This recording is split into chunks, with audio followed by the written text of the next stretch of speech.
gathered in the evening. Thank you all for the happy presence you have given me this evening. And I thank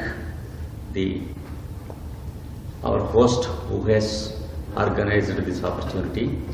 And I am asked to speak something about the masters of wisdom today. The word master is used with a special significance in this century.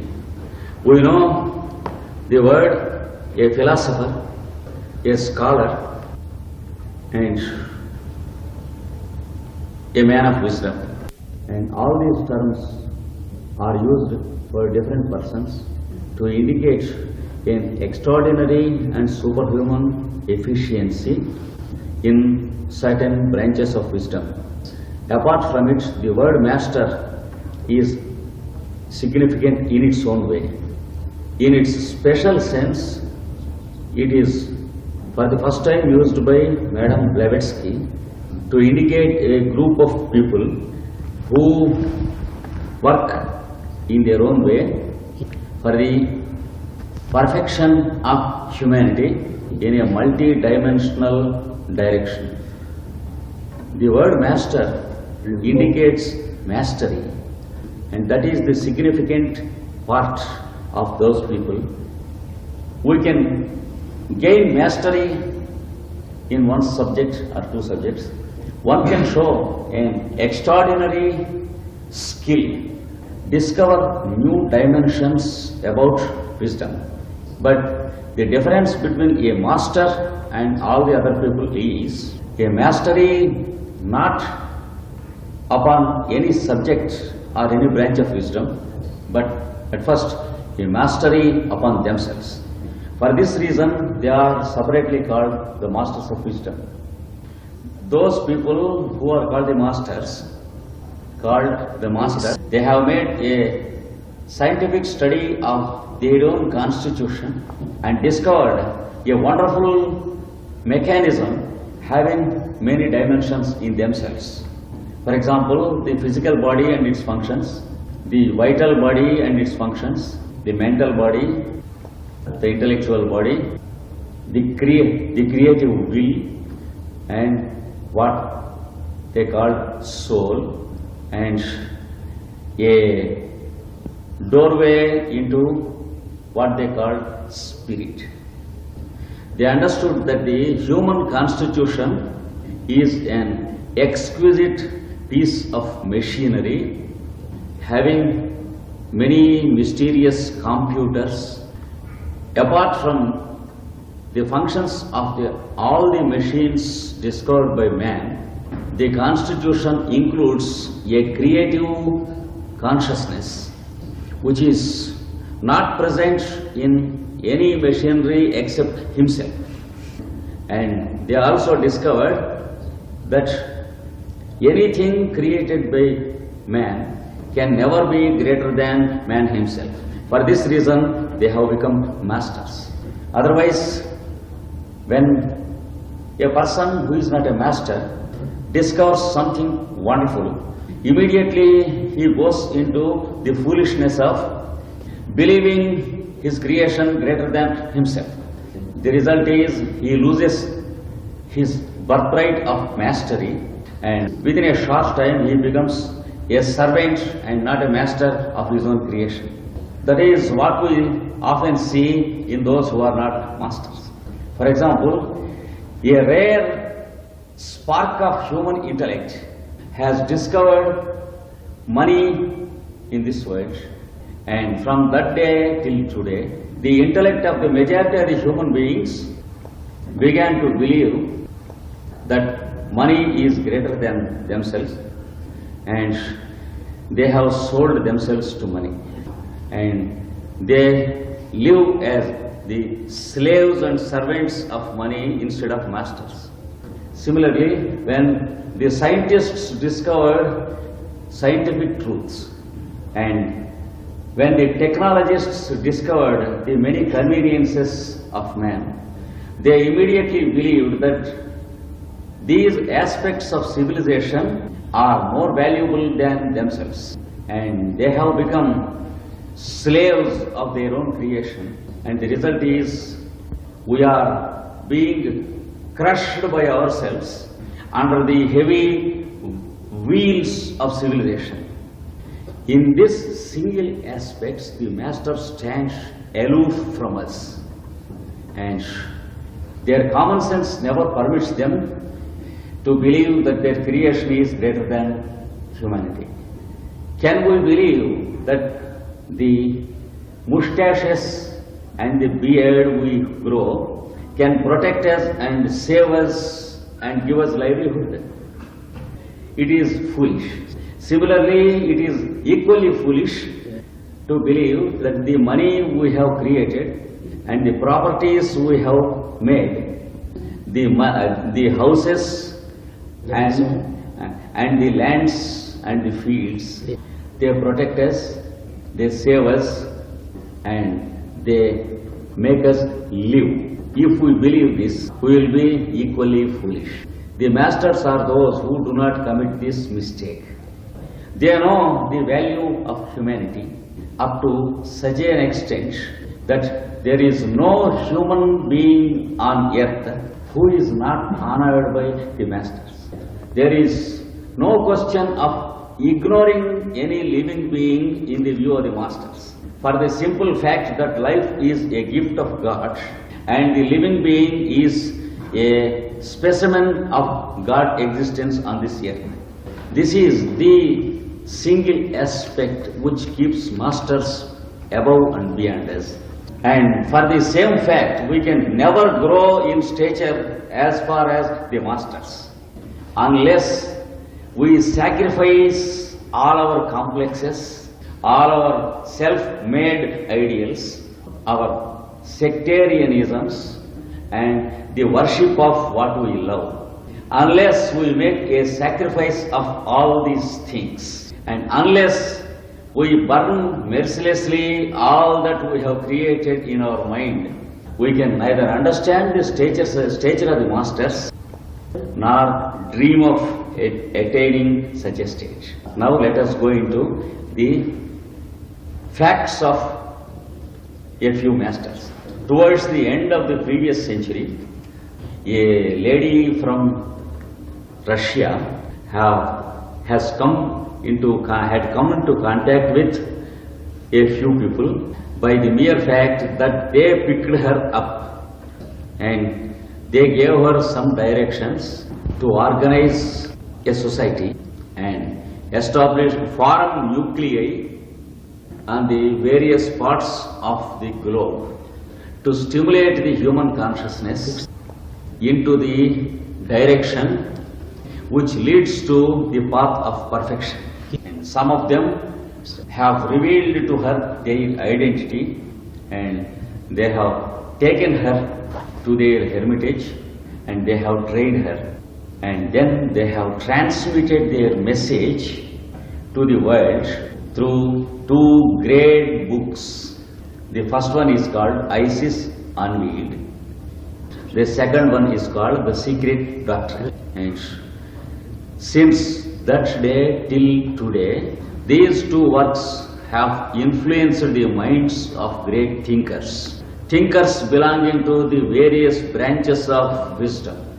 The dimensions of medicine, physics, chemistry, biology, planetary science, and many hundreds of sciences, they owe much to the author in getting the stimulation for the dawn of new dimensions in the science.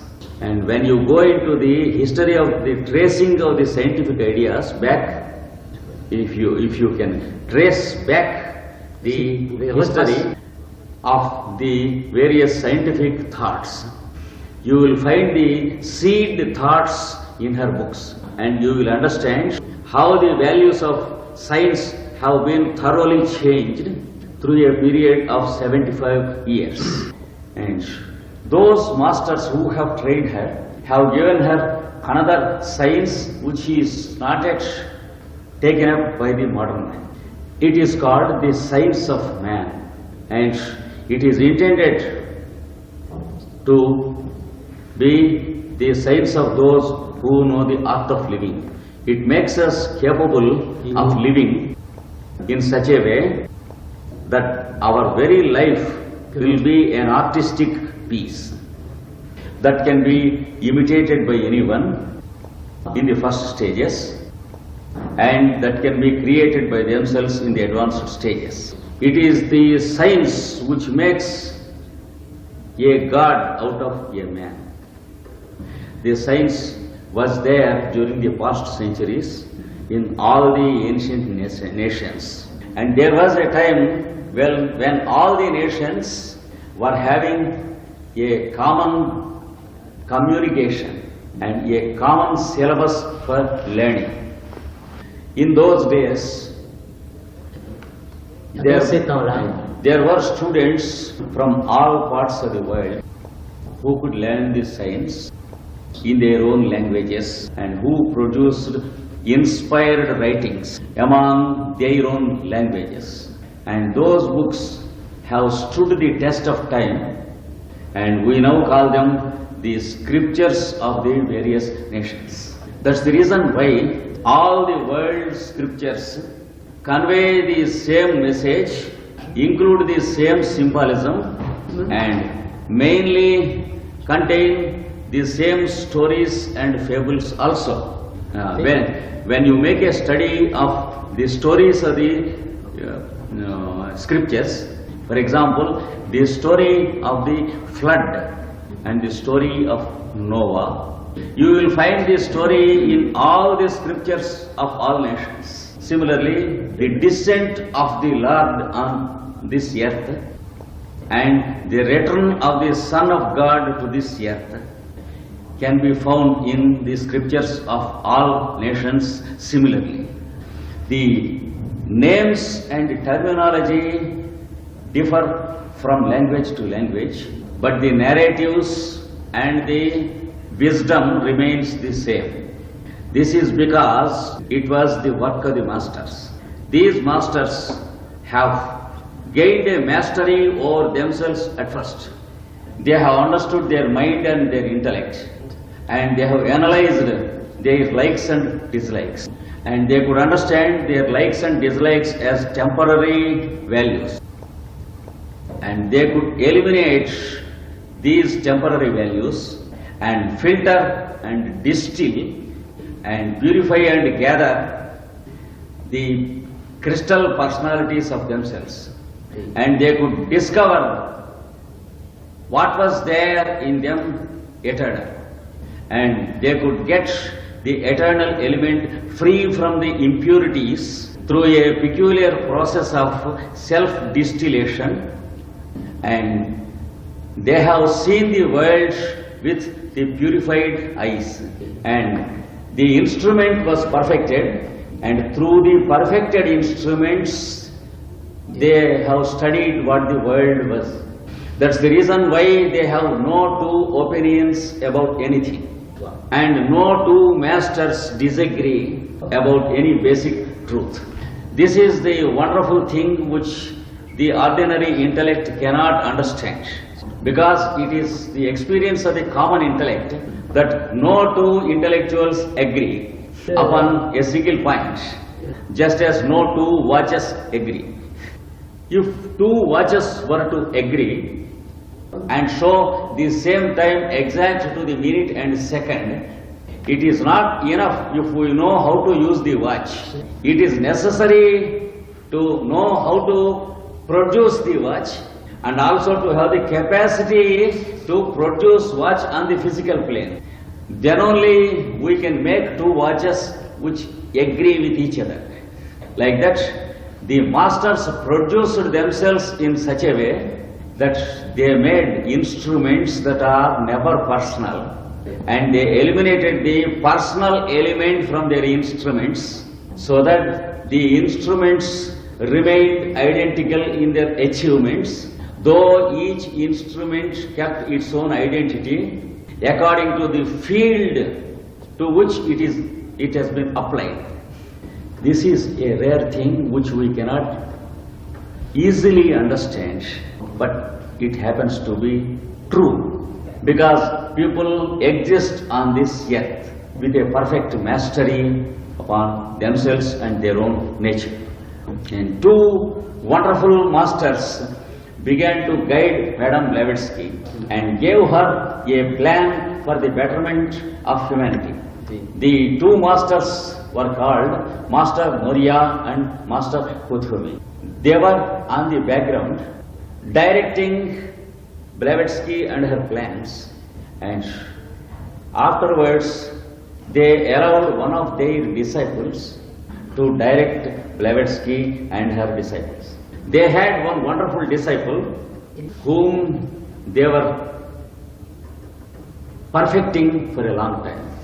The disciple was called Master Jwalpur, and he still calls himself a disciple because he calls his masters also disciples.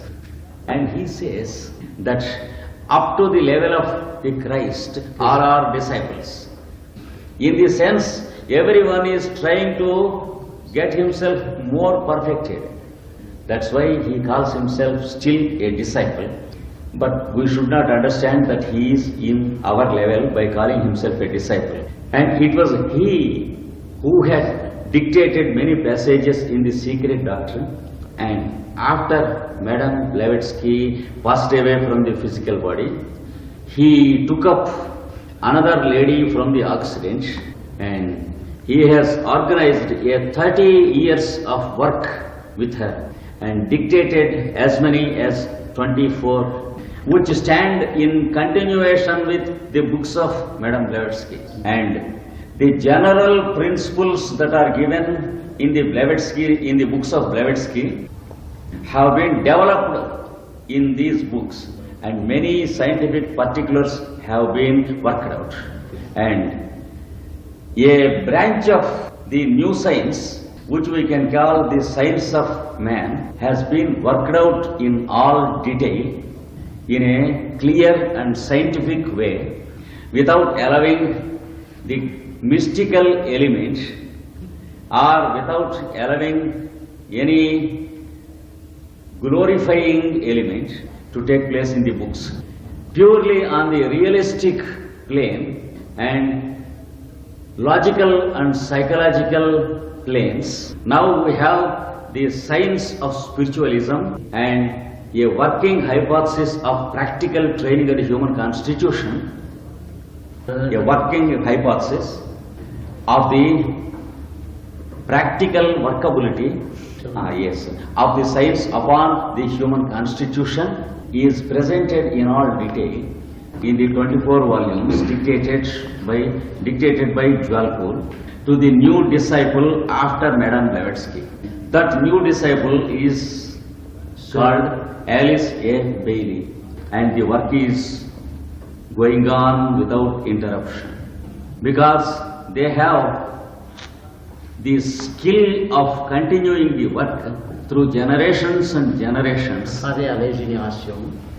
because they know the way how to establish the stream of work. Our methods of establishing the work differ from the methods of the masters. Our methods of establishing the work differ from the method of organizing the work by the master. We often establish some institutions and very sound lines, firm lines, and we take every care to see that the institute is made stable, well organized, well functioning, and the whole thing rotates around the person who has established it, and his magnetic personality radiates the existence of the whole institution. Radiates through the institution. The result is, as soon as the founder personality dies, the institution goes into the hands of others who could not understand the objects of the founder, and the result is conflicts, disruption, and total ruin of the institution. We have seen the history of the Theosophical Society. Now, the libraries of the Theosophical societies and the great books about the masters in the societies are being honored by spiders and cobwebs. Any organization is bound to go into disruption. We see the many political and spiritual monasteries and organizations based on the greatness of the founder. The result is a speedy death within a maximum period of 3 generations. We cannot find an exception to this till now. The masters know this secret and they follow a peculiar way to see that the work continues through centuries and thousands of years. They have studied the layers of consciousness of the humanity at large. There is a surface layer which we can call the century consciousness layer. It will be as great as the main centers of the big cities in the Occident. What we find is the great glamour and the bustling traffic of human consciousness. It keeps every one of us very busy, and when we look back what we have done throughout the day, and when we think of the day's labor at the end of the day, we wonder what we have achieved while going around the city in a very, very busy and restless manner. We have gone to our office, have done some work there, came home, and the sum total of the work of the day is that we could organize everything to eat, to drink, to live in, that is house, and to clothe ourselves, to purchase our shoes, to purchase our fancy goods, and to purchase medicines. So the busiest activity of the day only keeps up our existence. And if we question ourselves why we should do all this, the answer is to live. Automatically there is the second question, why we should live. The answer is because we are helpless, we should live. And because we cannot kill ourselves, we should live. And because we are born without our own knowledge, it is imperative that we should live. We can't help living. Except this answer, we have no answer to satisfy ourselves. But this is what we call the century mind. Every century has its own busy mind as the first layer of humanity, human consciousness. Under that layer, there is the second layer, which can be called the layer of the thinkers of the century. There you find the scientists, the philosophers, and the various industrialists and professors of economics, architecture, medicine, etc. The professors and the students are very busy in teaching and learning things. And what is the result? It is only to keep up the balance of the living. Once again the same reply, to make a livelihood and to live until we die. There is the third layer, where there are rooms underground, where people sit down calmly and think something about the activity of life. They know the statistics of the centuries. They have the micro photos of the intrinsic value of centuries, which are obtained after filtering away all the detail of the busy life we have. And with those micro photos of human values through centuries, they sit down there, begin to play chess, not for fun, but for the rearrangement of human values and reorganization of human cultures, to see if a change can be exercised so that the human being can have a recollection of the truth, that he is more valuable than his creation or the bustle of the street. It is really very difficult to make us recollect this truth. But still they make psychological and supra-psychological experiments on the constitution of man and the psychology of groups, psychology of religions, parties, and the various methods of combinations of individuals. And they succeed in bringing out a new pattern and present it to the awareness of the century, so that at least 25% of the thinkers of the century begin to respond.